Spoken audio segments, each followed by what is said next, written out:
Well, it's my great pleasure to introduce to you our honored alumnus for the College of Engineering for 2025, Gary Brown. Now, Brother Brown received both a bachelor's here in electrical engineering in 1985 and a master's degree in electrical engineering in 1986. And shortly after his schooling, he went right to Hewlett-Packard, as so many of our graduates did about that time, but very quickly left Hewlett-Packard for Intel Corporation, and he was involved in a wide variety of projects there, including leading the very successful Pentium 4 Northwood microprocessor project. He then co-founded and served as vice president of engineering at a startup, Stexar Corporation, that developed digital television technologies. Most recently, Gary served as vice president of microprocessor engineering at NVIDIA Corporation. Maybe some of you have heard of it. Under his leadership, the team developed NVIDIA's first custom ARM CPU complex, which was featured in Google's initial 64-bit Android product. And his team also developed multi-core CPU solutions for NVIDIA products that remain integral to NVIDIA's strategic roadmap today. Gary and his wife, Lorena, have 5 children and 3 grandchildren, and they have been and remain active in church, public, and academic service. Please join me in welcoming our honored alumnus, Gary Brown. Thank you. Thank you for the warm welcome. It's great to be on campus with you. Always exciting. I love your energy. Almost makes me want to be a student again. Almost. So the year that I was approaching my graduation with a bachelor in electrical engineering, it was a pretty rough year for trying to get jobs in the semiconductor field. I wasn't sure if I should try and get a job or stay for more education.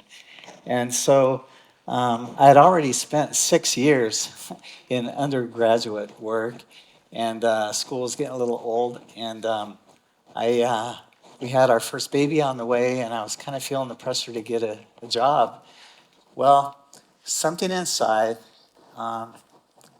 just had me thinking about going for a master's degree and even getting a thesis. I didn't even have an idea for a thesis, but that feeling inside just said, go all in and don't flinch. And that's the title of my talk today. I'm going to share several examples through my career where that principle ended up being super important. Sometimes we don't know what's ahead, and we just have to go for it, literally on faith sometimes. So first, a little bit about my story. So ever since I was very, very small, I've never had any kind of tolerance for sitting around. I'm grateful for my parents, and especially my mother, who gave me interesting things to do and supported me in developing hobbies. I've always had just an innate curiosity about virtually everything. Also, I don't like to just keep busy, but I like to be busy doing lots of things at the same time. I hope that you all have hobbies and interests. They're good for developing your mind and even keeping you fit. I've had lots of hobbies over time. The most active things I'm involved in today, I'm a wooden boat builder, and I enjoy sailing and racing sailboats, and e-mountain biking is another favorite pastime today.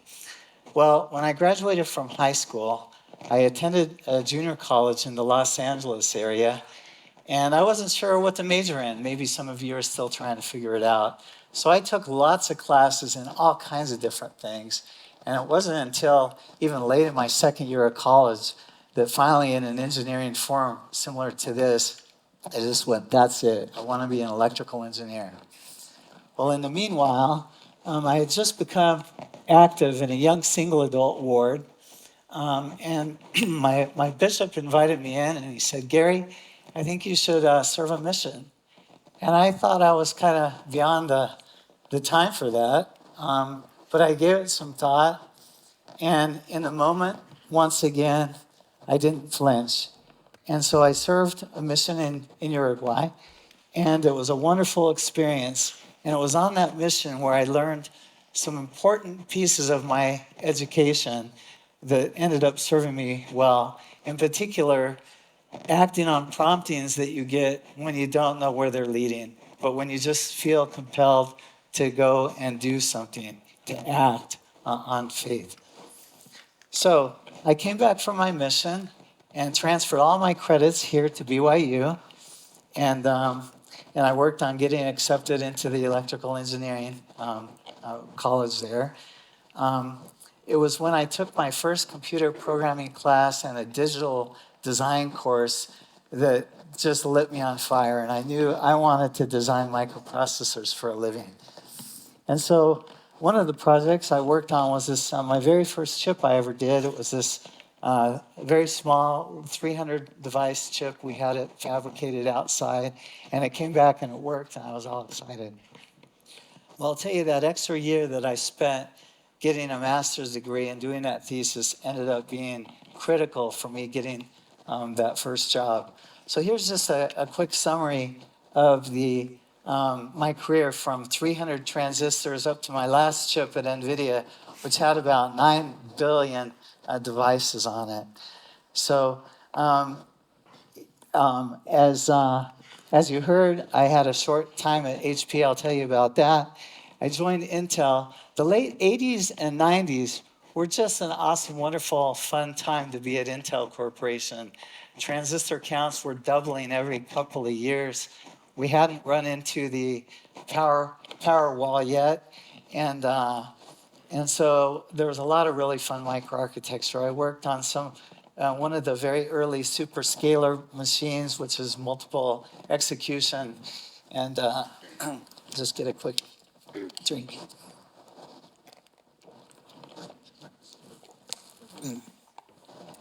I worked on the very first out-of-order execution CPU that Intel developed.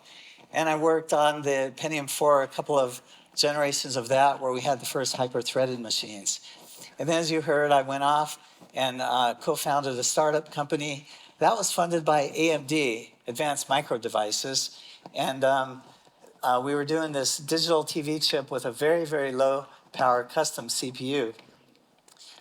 We grew our company up to about 85 engineers, and we were just about finished with our first product. And AMD bought this little company called ATI, the graphics company, for any of you gamers out there. Well, ATI already had a digital TV product line. And so AMD decided they didn't need us. And so they stopped our funding, and it was pretty sad. We had to lay off 85 engineers, and that was that. Well, that ended up being an important stepping stone for me, though. And so Jensen Huang, the then CEO and still present CEO of NVIDIA, came up and with a few of his leaders and interviewed us all. And he asked me pretty much there on the spot if I would open a design center for NVIDIA in Oregon and seed it with a number of our top performers from Stexar. So I did that, and after a while, I did start the first CPU design team within NVIDIA, and we did both custom CPUs as well as we licensed CPUs from the ARM Corporation to incorporate in any machine at NVIDIA that needed a CPU. We would supply those products. So there was a lot of fun things: tablets, phones, several gaming devices, the Nintendo Switch. Maybe there might be one or two of you out there that has a Nintendo Switch. My chips is in that. And robots and drones and all kinds of fun stuff there. Well, deep learning was becoming a big thing, of course, machine learning at the time. And so artificial intelligence was picking up. And I'm sure you're all interested to hear something about that, being that I was from NVIDIA and it's so big in the industry today. Well, I just want to say that I'm a big believer in AI. I love the technology. I use it just about every day. There are downsides to it, of course, but we can't put the genie back in the bottle. It's here to stay. And so you need to figure out how to use it for your advantage, because your competitors will be using it. You need to use it for good, and be sure and respect intellectual property with the technology. And remember one thing: as smart and personable as artificial general intelligence becomes, just remember, it will never have the Spirit, and it will never be guided by the Spirit as it's trying to portray truth versus things that aren't. Keep that in mind. There's a really important devotional that Elder Bednar gave, Things as They Really Are 2.0. It does caution there about virtual companions. It's a big one, and it is a problem. So good technology, I love it, embrace it, use it for good. Okay, so my first job at Hewlett-Packard, I wanted to do chip design. I wanted to design CPUs, and they assigned me to the packaging group. And so I was doing electrical modeling of wire bonds and pin grid array packages and modeling power and ground balance and signal integrity and stuff. And anyway, this is one of the packages that we designed in our team. It's called tape automated bonding, or tab packaging. And so we got our first article back, and I hand soldered this thing onto the board, and it kind of so-so worked, but it was buggy, it didn't work. And so we debugged it down to a high impedance short between two signals. Well, upon further inspection, we found this green sea urchin looking spiky thing that looked like it was growing between two signal traces and shorting them together. And we looked, disturbingly enough, it was on every single package. And so we went into the layout and looked, and we found this little symbol. And it was copper, and because it was floating, it wasn't electroplated. And so that copper, when it went through environmental testing, grew these green spikes, and that's what caused the short. Well, it took us about a nanosecond to figure out what happened. The layout engineer's username was Pac-Man. Busted. The moral of the story there is, if you're going to leave your fingerprints on your design, be sure and follow all the design rules, because it could be quite embarrassing. Anyway, so we got that fixed. Some friends came along from Intel, and were starting up a new project there, and they wanted to recruit me. I was all in to go, except Lorena was 8 months along with our second child, and it was in wintertime, and it wasn't exactly the best time to be picking up and moving to Oregon. But the job was either then or maybe 3 years later, because these are long design cycles. And so Lorena and I, this was another one of those times when we just said, don't flinch, go all in. And so when I told my boss I was leaving, he exploded. It was not pretty. And so he tortured me for a couple of days with other managers, trying to talk me out of it, telling me what a terrible idea this was to go to Intel, especially Intel. And they weren't doing that well back then. But so finally, I didn't know what to do. I just told him, hey, look, Joe, my wife and I prayed about this thing, and we feel like we need to go, so I'm going to Oregon. And he didn't know how to respond to that. And so the next day, he had me talk to one more senior manager, a member of our church. And he brought me in a room, and he goes, hey, Gary, he said, Joe said that you had a vision and God told you to go to Intel. And we both laughed.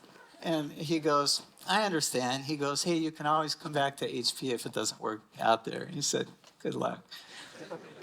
So, sometimes you're going to get impressions to do things that may not make sense on paper. Picking up and moving when Lorena was just, a few weeks away from delivery. Well, that was she was all in. And I'm so grateful to her for being there right alongside with me on these big decisions. But keep that in mind. It's not just a churchy thing. This is through your whole career, your life, and everything. Okay, look for that inspiration. Well, my first chip at Intel then, I was assigned to design this floating point multiply divide square root unit. And And it was complicated. And one of the functions there, floating point divide, okay, the mantissa was 68 bits long. These algorithms are highly iterative, and so I had to figure out how to double the performance architecturally from the previous generation. And so as I was studying different methods and deriving things, I decided, how can I speed up these intermediate calculations? They're so critical. Well, I decided that I would guess using this lookup table, using truncated versions of operands. The key there, though, is you have to make sure that your guesses are always 100% correct. And so I derived the mathematics. I remember it was 8 pages in my notebook, just math, a proof. And then I had to make sure when I coded it in the hardware that I didn't make a mistake from that. But I coded it up, and I ran just a handful of numbers through, and they all got the right answer. And I went naively, okay, it works. Well, fortunately, it did work. It was formally verified about 3 years later, and it was correct. And that's good because in the meanwhile, it was in avionics and fighter aircraft. Well, in the meanwhile, I shared my algorithm with the folks in California working on the P5 project, the Pentium. They took it, but they modified the algorithm for their own purposes. And they introduced what was called the infamous Pentium FDiv bug. Anybody heard of that before, that one? Oh, I can't believe it. Well, it was a pretty big deal back then. Very rare bug, but they muffed up on this thing. And I'll tell you, this is something you never want to be part of at being an engineer. It cost Intel $500 million, and this was in the early 90s. Maybe you weren't born yet. But it was a big deal. And I'll tell you, before that time, when I told people I worked for Intel, they'd go, "Who's Intel?" But after the FDiv bug, everybody knew who Intel was. So I don't know, maybe chalk it up to a very expensive marketing campaign or something. I don't know. The key there, though, convince yourself that your engineering is sound. You may not find other engineers that are going to come and confirm the work that you're doing. Don't rely on some other person to verify it. You need to make sure it's verified, and then let them convince themselves that your work is right. But think through. All right. So my next machine was this P6. It was the first out-of-order execution machine at Intel. Now, most machines at the time out there were 32-bit machines that had a fixed instruction width, 4 bytes. So a byte is 8 bits, 32 bits. But Intel had variable length instructions. They could be anywhere from 1 to 15 bytes long. And the reason they did that was because the average instruction in code back then that we cared about was 2.5 bytes long. And so 2.5 is less than 4. So the Intel code was more compact than the other machines. And that was a big deal back then. At the time, some may remember that memory was about $50 a megabyte. Okay, so small code was important, and that's why Intel did this. Much to the chagrin of all the engineers that came after that had to try and decode this stuff. It was horrible. If you look at just one instruction, it has all these different fields in it. And what you're looking for, you have to find the opcode, which might be the first byte or the last byte or anywhere in between. And you have to parse this thing kind of serially to decode all the fields to figure out how long it is to find the next instruction. Okay, so, and then these instructions are packed into the first level instruction cache. We had 16 byte lines. Don't worry about little endian or big endian, you computer architects. But the instructions are packed in there. And instructions may even span multiple cache lines. So when you fetch them, you won't even get a complete instruction, the clock that you're trying to decode it. So a very challenging problem this was. The lead architect ranked all the units. There was about 20 units that divided up this chip, ranked them from the hardest to the easiest. This was right at the top of the number one hardest problem to solve when they started the project. Now, there was other problems that ended up being pretty tricky in this out-of-order machine, but they came to me and they said, hey, Gary, we'd like you to be the lead for the instruction decoder. All you have to do is figure out a microarchitecture and circuits to pick off 4 instructions at a time, align them properly to the decoders, decode them, generate the micro instructions. And by the way, you have to define all the micro instructions too, and do that every clock cycle. Well, it was a real challenge, and that was another one of my don't flinch moments. I said, hey, sign me up. And it was a very exciting job. Now, it did not, it met its reputation of being very difficult. I ended up with nearly 40 engineers on this thing by the end, and it was very difficult. There was this one problem that had me perplexed for months, the control logic for the steering of the instructions. And none of the engineers could figure it out either. I was already working about 70 to 80 hours a week. And I felt the weight of the whole world and Intel. And this was Oregon's first x86. It was terrible. And so I did what I remembered back when I worked on my thesis at BYU and had to get that thing done in 1 year with all the other coursework in that.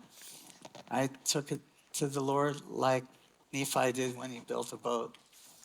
And so I increased my temple attendance. I'm just saying, by a lot. And it was after multiple trips there that finally one day that circuit came, popped into my head, and I could still remember it. I got the patent award for the design, but some angel out there deserves the credit for the inspiration. Don't be afraid to put your own brains and other things to work. So I'm a boat builder now. I teach high school kids how to build boats. This was the first boat I ever built about a dozen boats ago. I named it Nephi to remind me of where the source of some of the best inspiration could come from. All right, so after Intel, Stexar, and I told you about that, we failed. And Jensen asked me to open the design center. The very next day, Pat Gelsinger of Intel shows up with a bunch of his people and basically offered to take us all back to Intel and asked me if I would lead a new chip design, a parallel compute chip that he was starting up there. He even offered everybody more money. He said, whatever NVIDIA gives you, we're going to bump it up by this percentage. Well, I was thinking about it until he said, Gary, if you open a design center for NVIDIA, you will fail. And that's all it took. I joined NVIDIA, and it was the best thing I ever did. So a couple of years into it, we joined NVIDIA, but I was working on GPUs. I didn't start off on CPUs.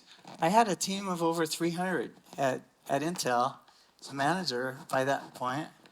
And I was an individual contributor at NVIDIA because you need to be technically strong at that company. And so for the first couple of years, I worked on GPUs. And I must have gained Jensen's trust at some point along the way. He came to me finally and said, Gary, I'd like you to propose a CPU strategy for our company. The relationship with Intel was a little bit tenuous.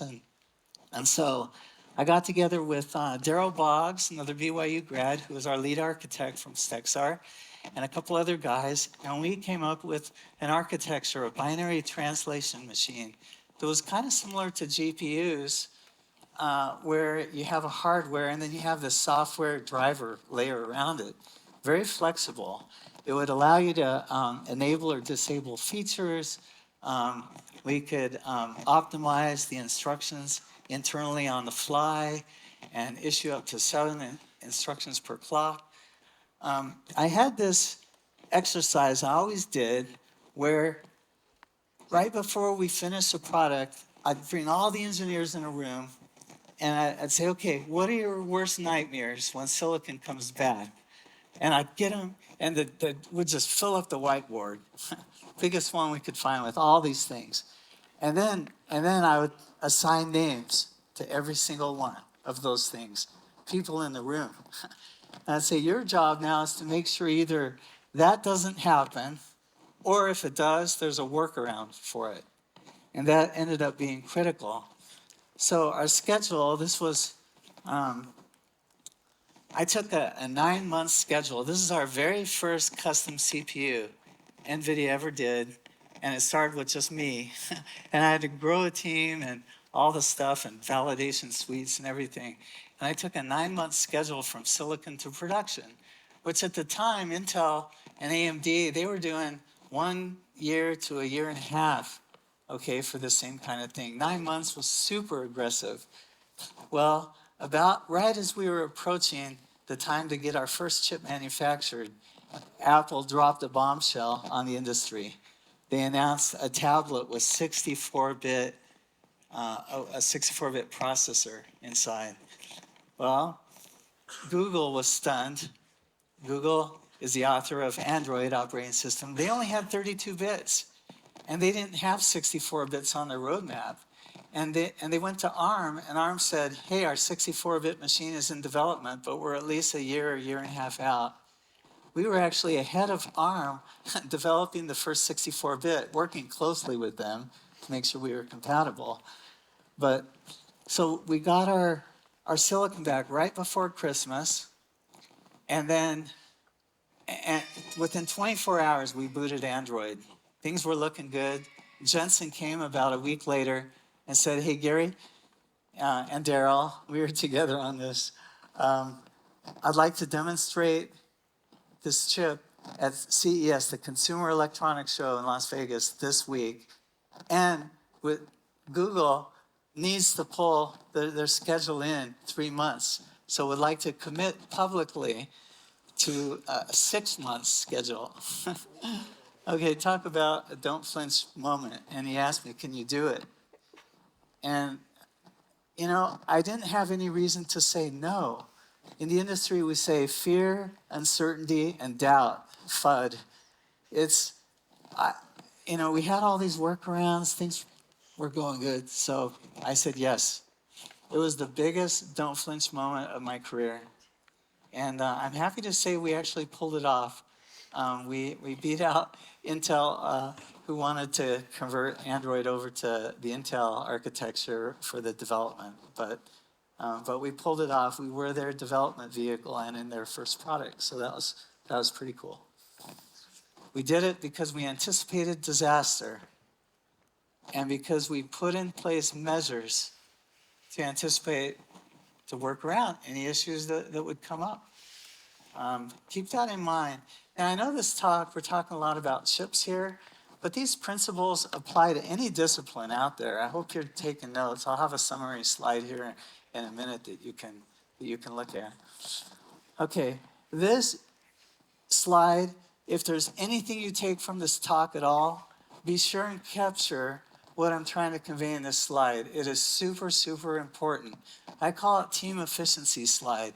What happens when you work on any product at all, what tends to happen is you get the most goodness early on in the project. The biggest bang features are going in early, and then later in the project, you're kind of getting into kind of the polishing phase where the incremental improvements in chip design, let's say a few megahertz or whatever, they help, but not as much as the big things that you did early on, okay? And so when you're targeting a product, speccing it out, you know, the marketing people will come and they want the highest performing, you know, thing out there, the whizziest, you know, get all the features in, the most megahertz, the everything, it all. Well, alternatively, you could target somewhere lower on the curve, not as whizzy, not so great, glamorous, but it does take less effort. Okay, so let's look at what happens over a series of projects if you do one approach versus the other. So let's say I go for the gusto. I go for this project X1. It's got all the bells and whistles and all that. Then I roll my team onto the next project, the second project, and then I roll it onto the third project. Okay, let's say alternatively, I decided to take something a little more conservative and get it done sooner. Project Y1. I hope you can see that up here. Yeah, you can. All right, and then you roll the whole team onto the next one. Notice that the team's staying on the steeper part of the curve. The third project, the fourth project. Look how these trend out. At any given point in time, the team that was taking the lower performance products were producing and productizing higher performing products than the other team that spent all their time polishing. Okay, super important principle. Stay in the fast lane. Don't over polish. Spend your time on the things that are of most value. Okay. Now, and finally here, why do some engineers advance faster than others? Well, we had this thing, this happened to be back at Intel, but all the companies have it. You do this yearly ranking and rating. We used to call it, ranting and raving, or I don't know, whatever it was. And you order all the engineers from 1 to N, and you use this to give out salary raises, increases, stock, and so forth.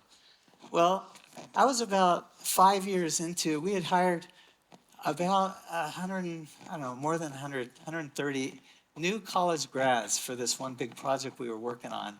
And now 5 years later, I was responsible for all their reviews and salaries and that. And we had the top ones, and I went, wow, we had all this information from when we hired them 5 years ago. What school they came from, their grade point average, how they did, their scores in every interview topic. We had male, female, we had all kinds of data. I think I had over 20 different variables.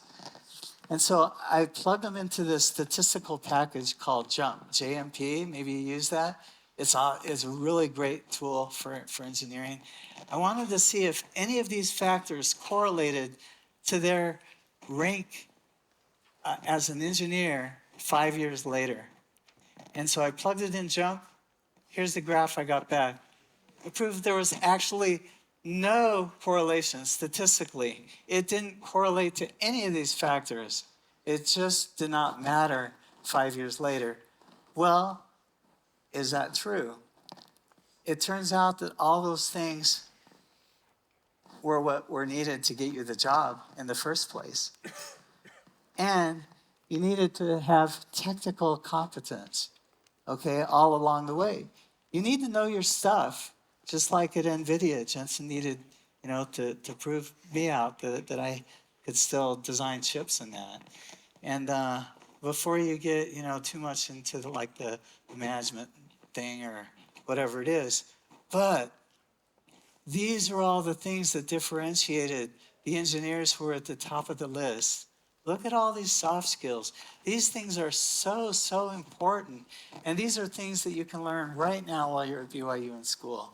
When you have your study groups, when you're working on projects together, keep these things in mind, because these are the things that are going to make the difference and get you on the fast track once you're out in the industry, combining those strong technical skills with the soft skills. Okay, then I'd just like to say, all along the way, you need to make time to give back. Give back. Certainly your family should be your number one priority, but also a time for your community, for your church, and your God. These are all super, super important things. And I can say that even at the height of some of those busiest projects that I had, I always made time for family and for accepting those, the very busiest types of callings you can imagine. And you know what? That time that you spend somehow it makes your other time get magnified. You end up being more productive, more smarter. I don't know what it is, but I'm sure it's some eternal principle, but you can't give yourself poor when you're serving the Lord. So here's some, I teach at a boat school now for at-risk high school kids. Here's a group of YSAs from our ward that took out for a sailing lesson a couple months ago, and some other fun things that we do. Okay. All right, so now's a good time to take out your phone. Grab a quick picture here. These were the key points you want to keep in mind. Maybe you can fast forward in the rerun if you don't catch it now, or ask your friend next door. Okay. When you're faced with the most terrifying, daunting opportunities in your life, don't be afraid to look inward and upward.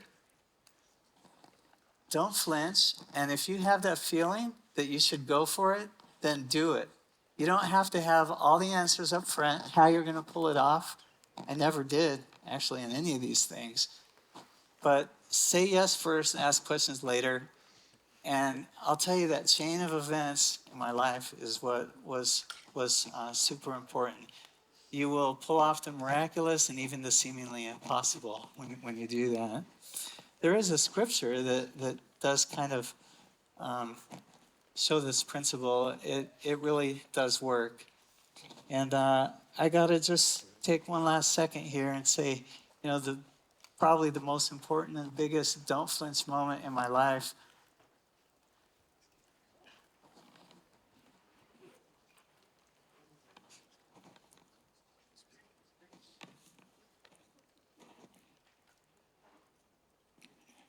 was proposing to my sweet bride who was there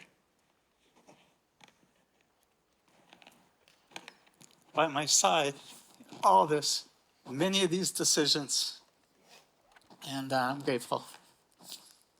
Thank you.